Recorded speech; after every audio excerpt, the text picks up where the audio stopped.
आप शराबबंदी का कानून बना भी दें, लेकिन समाज में आप जागृति न लाएं, समाज में आप माहौल न पैदा करें, समाज में आप शराब के खिलाफ नफरत न पैदा करें। आज एक दूसरे के खिलाफ धर्म की बुनियाद पर नफरत पैदा की जा रही है। अगर नफरत पैदा करनी है तो शराब के खिलाफ कीजिए, नफरत पैदा करनी है अपराधियों के खिलाफ पैदा कीजिए, नफरत पैदा करनी है जुल्म और नाइंसाफी के खिलाफ पैदा कीजिए। ऐसे लोगों का सम्मान न किया जाए, ऐसे लोगों का डोनेशन और दान वसूल न किया जाए, ऐसे लोगों की दावतों में और ऐसे लोगों के बड़े कार्यक्रमों में न जाया जाए जो शराब का कारोबार करते हैं। सभी को सलाम व आदाब।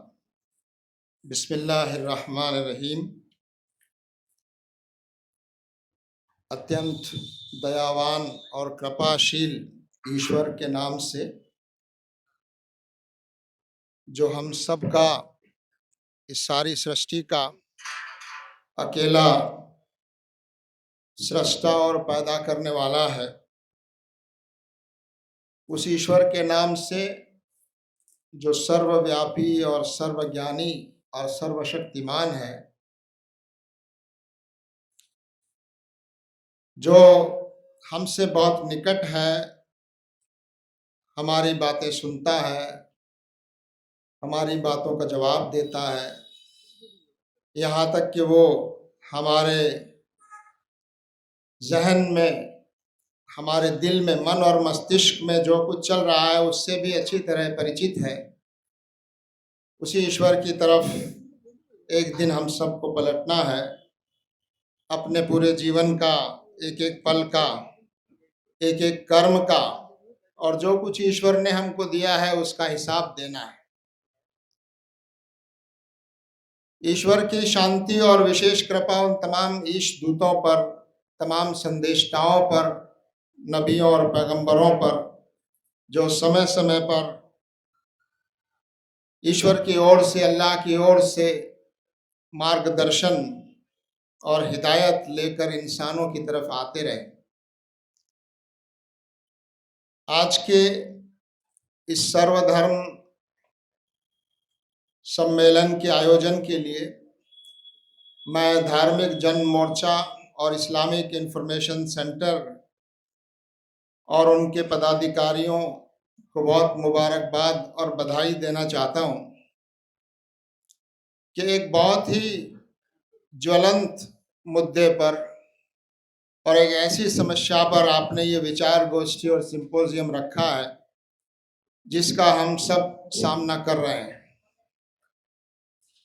आज के कार्यक्रम की अध्यक्षता कर रहे मौलाना जमीरुल हसन साहब, प्रदेश अध्यक्ष जमात इस्लामी हिंद यूपी वेस्ट, और स्टेज पर मौजूद विभिन्न धर्मों के धर्म गुरु और धर्माचार्य और विद्वान मेहमान,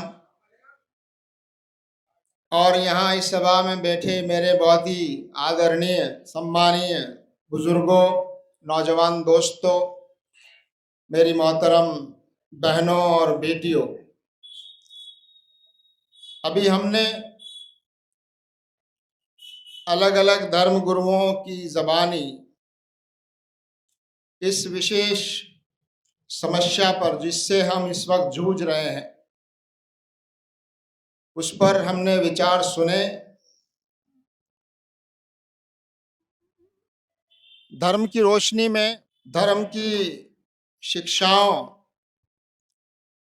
और धर्म की रोशनी में इस समस्या का कारण और इसका निवारण क्या हो सकता है, इस पर भी हमने हमारे धर्म गुरुओं से बहुत ही सारगर्भित विचार सुने हैं। नशा एक ऐसी हालत है जिसमें इंसान का अपने ऊपर काबू नहीं रहता। उसकी सोचने और समझने की और फैसला लेने की ताकत जो है वो बुरी तरह प्रभावित हो जाती है। अच्छे और बुरे का जो भेद और ख्याल है वो खत्म हो जाता है उस वक्त के लिए। इसीलिए नशे को सभी धर्मों में वर्जित किया गया है, हराम किया गया है। और इस्लाम में तो जो बात कही गई वो ये कि ये उम्मुल खबाइस है, ये पाप जननी है। इससे कई दूसरे किस्म के गुनाह और पाप और फसाद रूनुमा होता है। इसलिए बात ये नहीं है, अभी इस पर बात नहीं हो रही है कि ये कितनी बुरी चीज है और इससे कितना नुकसान हो रहा है। बात इससे आगे की करनी है और वो ये कि इसको कैसे, इस समस्या का निवारण कैसे हो। हमारा समाज इस बड़ी चुनौती का कैसे सामना करे, हमारी सरकारें उसमें क्या करें और हम आम जनता और आम लोग इसमें अपना रोल कैसे अदा करें। अभी बताया गया कि पूरे दुनिया में तकरीबन 30 लाख लोग हर साल शराब की वजह से मौत का शिकार होते हैं। हमारे देश में रोजाना तकरीबन 340 मौतें शराब की वजह से होती, सिर्फ शराब की वजह से। इसमें दूसरे नशे, अभी ड्रग्स और दूसरी चीजें शामिल नहीं। एक साल में तकरीबन 1.5 लाख मौतें वो शराब की वजह से होती। नंबर तो इससे भी कहीं ज्यादा है, लेकिन इससे हम अंदाजा कर सकते हैं कि ये वबा और ये महामारी कितनी तेजी से हमारी नई नस्ल में फैल रही है। अभी बताया गया कि स्कूलों में, बच्चों में, टीनेजर्स में भी ये लत और ये एडिक्शन बराबर बढ़ रहा है। अब ये ड्रग्स जो हैं, ड्रग्स की शक्ल में नशा जो है नई नस्ल में बहुत तेजी से बढ़ रहा है और उसके कई कारण सामने आ रहे हैं। एक बड़ा कारण तो दबाव की जिंदगी में दबाव इतना आ गया है। कॉरपोरेट में काम करने वाले नौजवान जो है वो काम का दबाव महसूस करते हैं। कैरियर में कंपटीशन होने की वजह से वहां दबाव महसूस किया जाता है। अपना कैरियर बनाने के लिए एक दूसरे से जो कंपटीशन है, मुकाबला है, उस दबाव में इंसान सुकून तलाश करने की कोशिश करता है और वो इस जाल में फंस जाता है। नशा और ड्रग्स अब एक स्टेटस सिंबल भी बन गया है, मॉडर्निटी का, आधुनिकता की एक पहचान बन रही है शराब पीना और नशा करना। कहीं कहीं ये कि पश्चिमी जो सभ्यता है हमारी, वो आजादी के नाम पर इंसान को आवारा बना रही है। जो चाहे इस्तेमाल करो, जैसे चाहे करो। तो आजादी का मतलब आवारगी नहीं है। आजादी का मतलब अपने आप को हलाक करना नहीं है। किसी शख्स को अपने आप को मारने की आजादी नहीं दी जा सकती। इसलिए आज भी खुदकुशी जो है एक जुर्म है हमारे कानून के मुताबिक भी। तो ये जो नए दौर में हम दाखिल हो रहे हैं और ये जो नई समस्या हमारे सामने है, इसमें धर्म गुरुओं की बड़ी भूमिका हो सकती है और धर्म गुरुओं को इसमें आगे आने की आवश्यकता और ज़रूरत है। एक बात ये सामने आई कि तमाम धर्मों में इसको वर्जित किया गया है, तमाम धर्मों में इसको हराम कहा गया है, लेकिन ये बात धर्म गुरुओं को बहुत स्पष्टता से और एकजुट होकर समाज में कहनी होगी। जैसा कि बताया गया कि इस्लाम धर्म के अनुसार शराब बनाने वाला, शराब बेचने वाला, शराब का कारोबार करने वाला और शराब से जुड़े हुए जितनी चीजें हैं उसका जो कारोबार है उसको हराम करार दिया गया है। और उसको सख्ती से रोकने की ताकीद की गई।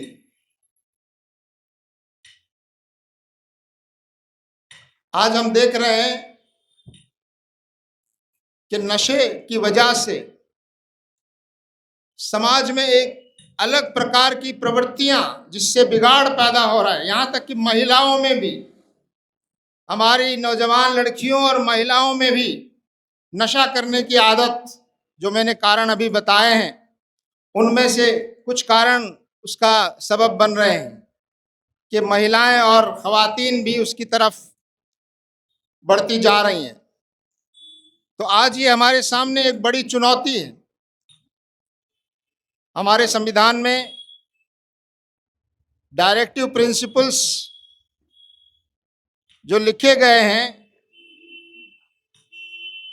उनमें एक बड़ी अहम बात शराब के बारे में भी कही गई है कि देश में पूर्ण शराबबंदी लागू की जाएगी।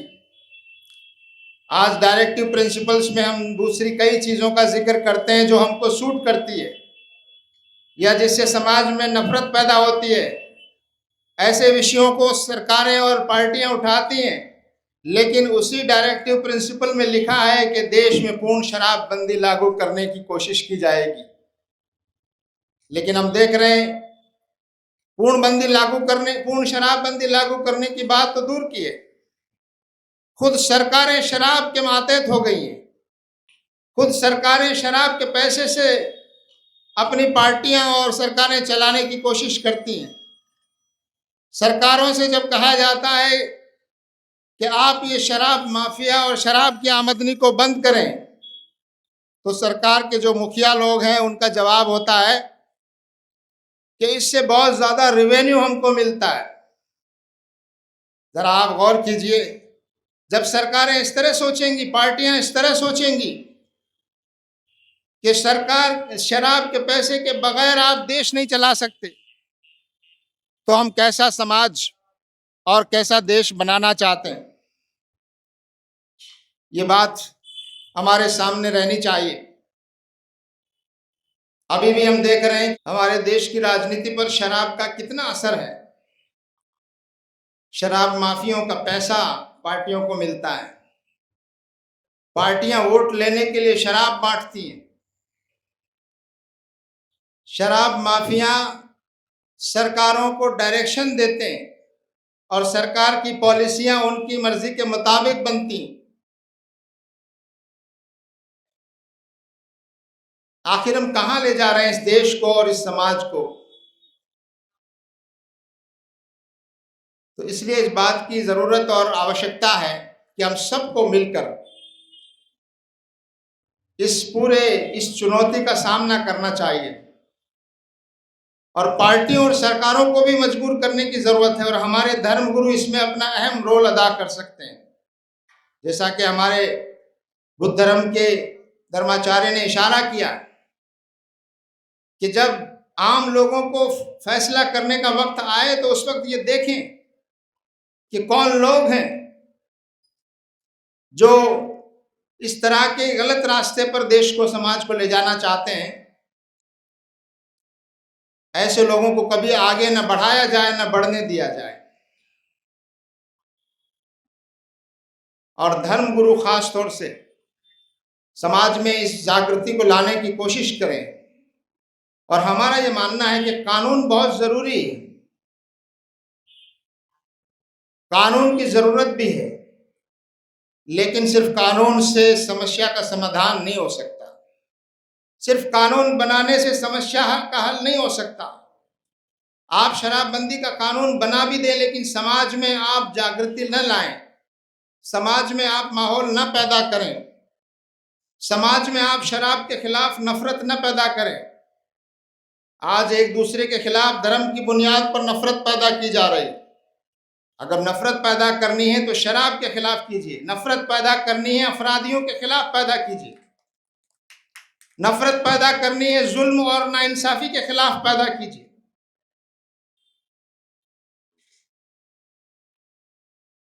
अल्लाह के रसूल सल्लल्लाहु अलैहि वसल्लम ने एक मर्तबा फरमाया कि जब जमीन पर धरती पर बुरे लोग, बदकार लोग, बिगाड़ पैदा करने वाले लोगों का जब धरती पर सम्मान होता है तो ईश्वर का सिंहासन गुस्से के मारे कांपने लगता है।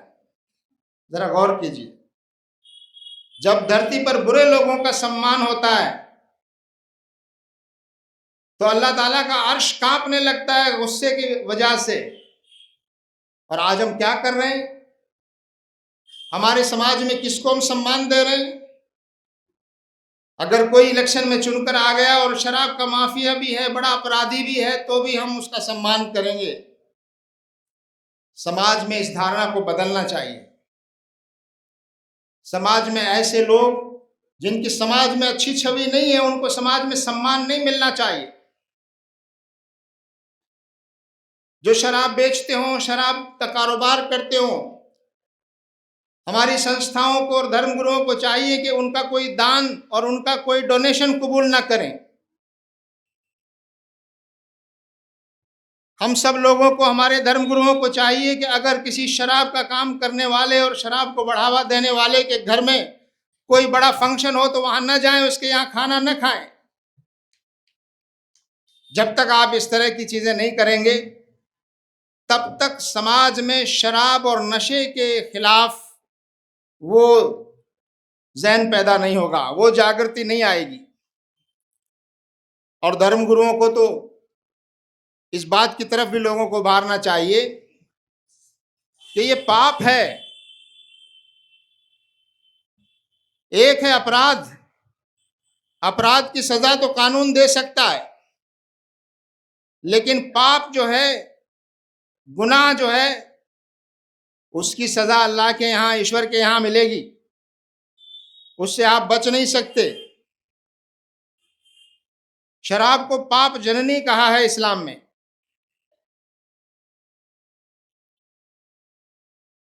ईश्वर पर अगर हमारा विश्वास हो और ईश्वर के सामने जवाब देने पर हमारा विश्वास हो कि एक दिन हमको ईश्वर के आगे जाना है, जवाब देना है अपने सभी कामों का, तो हमें डर लगेगा, हमारे अंदर भय पैदा होगा। और वो डर और भय जो है वो समाज में इस बुराई को रोकने के लिए बहुत जरूरी है।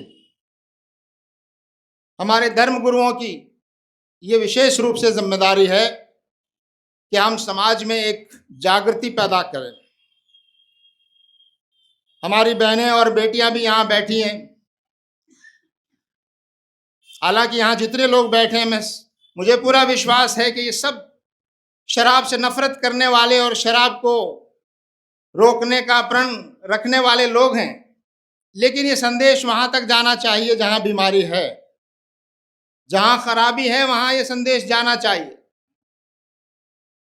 शराब की वजह से जहां मौतें होती हैं, एक्सीडेंट्स होते हैं, लेकिन शराब की वजह से हमारी बहन और बेटियां भी हिंसा का शिकार होती। घरेलू हिंसा के बढ़ने में, घरेलू तनाज़ात में, आपस के रिश्ते खराब होने में शराब और नशे का भी एक बड़ा अहम रोल है। पूरा परिवार तबाह हो जाता है और सबसे ज्यादा उसका दुख हमारी बेटियों और हमारी बहनों को झेलना पड़ता है। इसलिए हमारी बहनों और हमारी माँओं की भी ये जिम्मेदारी है कि घर के नजदीक भी इस बीमारी को ना आने दें, इसकी आहट भी ना आने दें, और अगर कहीं ऐसा है तो फौरन सख्ती के साथ उसको रोकने की हम कोशिश करें। कुरान करीम में एक जगह कहा गया है कि बनी इस्राइल में से वो लोग जिन्होंने ईश्वर के आदेशों की अवमानना की, उन पर उन्हीं के नबियों ईसा और दाऊद, जीसस और दाऊद अलैहिस्सलाम के जरिए से उनकी जबान से लानत की गई। और उसकी वजह यह बताई गई कि वो हद को पार करने वाले लोग थे, जो अल्लाह ने, ईश्वर ने हदें बना दी हैं कि इससे आगे मत जाओ, हराम के रास्ते पर न बढ़ो आगे। तो अल्लाह ताला ने हज़रत ईसा और हज़रत दाऊद अलैहिस्सलाम की ज़बान से बनी इसराइल पर लानत की कराई, क्योंकि वो हद से आगे बढ़ने वाले लोग थे, जुल्म करने वाले, ज्यादती करने वाले। और एक और खराबी जो बताई गई वो ये कि वो बुराई को रोकते न थे। जब उनके सामने बुराई होती थी तो वो बुराई को रोकते न थे। जब किसी समाज में बुराई को स्वीकार करने का एक रुझान पैदा हो जाए, बुराई को बर्दाश्त करने का एक रुझान पैदा हो जाए, तो वो बुराई आग की तरह फैलने लगती। और अगर, जैसा कि मैंने अर्ज किया, अगर बुरे आदमी और गलत आदमी का सम्मान होने लग जाए समाज में, तो वो और ज्यादा खतरनाक है। बुरा आदमी, गलत आदमी, वो अगर हमारे कानून बनाने वाले ऐवानों में पहुंच जाए, वो हमारे संवैधानिक पदों पर जाकर विराजमान हो जाए हमारे वोट की वजह से, तो ये समाज के लिए और ज्यादा खराबी की बात है। लिहाजा हमें चाहिए, और आज के इस सिंपोजियम और विचार गोष्ठी का ये नतीजा निकलना चाहिए कि हम सब यहाँ बैठे हुए लोग अपने अपने दायरे में जितना हमारा बस चलता है, वहाँ इस महामारी को रोकने की हम कोशिश करें। और जैसा कि मैंने अर्ज किया, शराब का धंधा करने सरकारें तो पाबंदी नहीं लगा रही, लेकिन कम से कम हम तो पाबंदी लगा सकते हैं। हम तो अपने आप को उनसे दूर रख सकते हैं। ऐसे लोगों का सम्मान न किया जाए, ऐसे लोगों का डोनेशन और दान वसूल न किया जाए, ऐसे लोगों की दावतों में और ऐसे लोगों के बड़े कार्यक्रमों में न जाया जाए जो शराब का कारोबार करते हैं। और हमारे धर्मगुरु भी इसके खिलाफ समाज में एक जागृति पैदा करने की कोशिश करें। मैं अपनी बात को समाप्त करते हुए महात्मा गांधी का एक कोटेशन आपके सामने रखना जरूर चाहता हूं। महात्मा गांधी ने देश आजाद होने से कुछ पहले ये बात कही थी कि अगर मुझे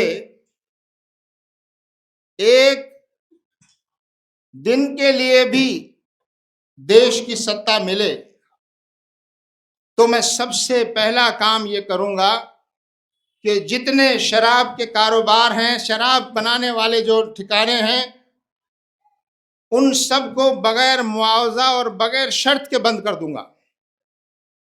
ये बात गांधी जी ने कही। इससे अंदाजा करिए, आज गांधी जी को राष्ट्रपिता कहा जाता है, उनके सम्मान में बड़े बड़े आयोजन होते हैं, हर सरकारी दफ्तर में उनकी तस्वीर होती है, लेकिन जो उन्होंने कहा उसका कितना अपमान आप कर रहे हैं।